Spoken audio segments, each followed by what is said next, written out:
ঠিকাদার মোহাম্মদ আব্দুল মান্নানের বিরুদ্ধে গুরুতর অভিযোগ এনে পাইতুর বাজার এবং দুর্গাপুর এলাকার বাসিন্দারা রবিবার রাতে থানায় ডেপুটেশন জমা দেন।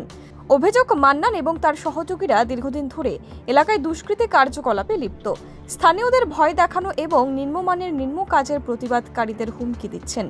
এমনকি 2013 সালের মতো ফের দাঙ্গা বাঁধানোর হুমকিও দেওয়া হয়েছে বলে অভিযোগ করেন স্থানীয়রা।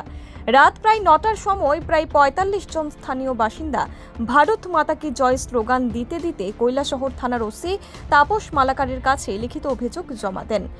অভিযোগ আরও বলা হয়েছে, মহিলা হোস্টেল নির্মাণস্থলে প্রতিদিন মদ্যপান এবং অসামাজিক কার্যকলাপ চলছে। কয়েক মাস আগে এক হিন্দু মহিলার উপর হামলার ঘটনাতেও মান্নানের নাম উঠে আসে। 26 অক্টোবর দিন দুপুরে ধারালো অস্ত্র হাতে একদল দুষ্কৃতী এলাকায় ঘুরলেও পুলিশ নিষ্ক্রিয় ছিল বলে অভিযোগ।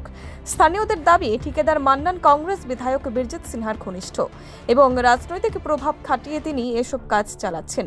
ক্ষুদ্র নাগরিকরা মান্নান, বিধায়ক সিনহা সহ মোট 9 জনের বিরুদ্ধে এফআইআর দায়ের এবং দ্রুত আইনি পদক্ষেপের দাবি জানিয়েছেন।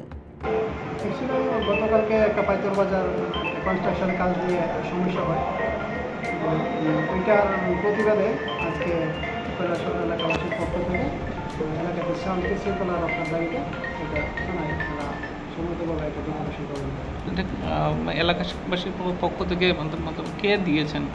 যে এলাকার অনেকজন এসেছেন, তারা এখানের মধ্যে 46% এটার মধ্যে সিগনেচার করেছে।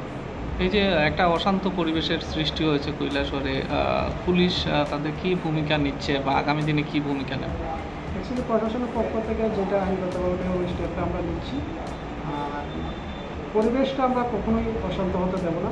পুলিশের আমি এবং আমাদের যে ছিল ঊর্ধ্বতন কর্তৃপক্ষ এটাকে একদম ক্লোজভাবে মনিটর করছে, যাতে এলাকার শান্তি শৃঙ্খলা বজায় থাকে। Bureau report, PV north east.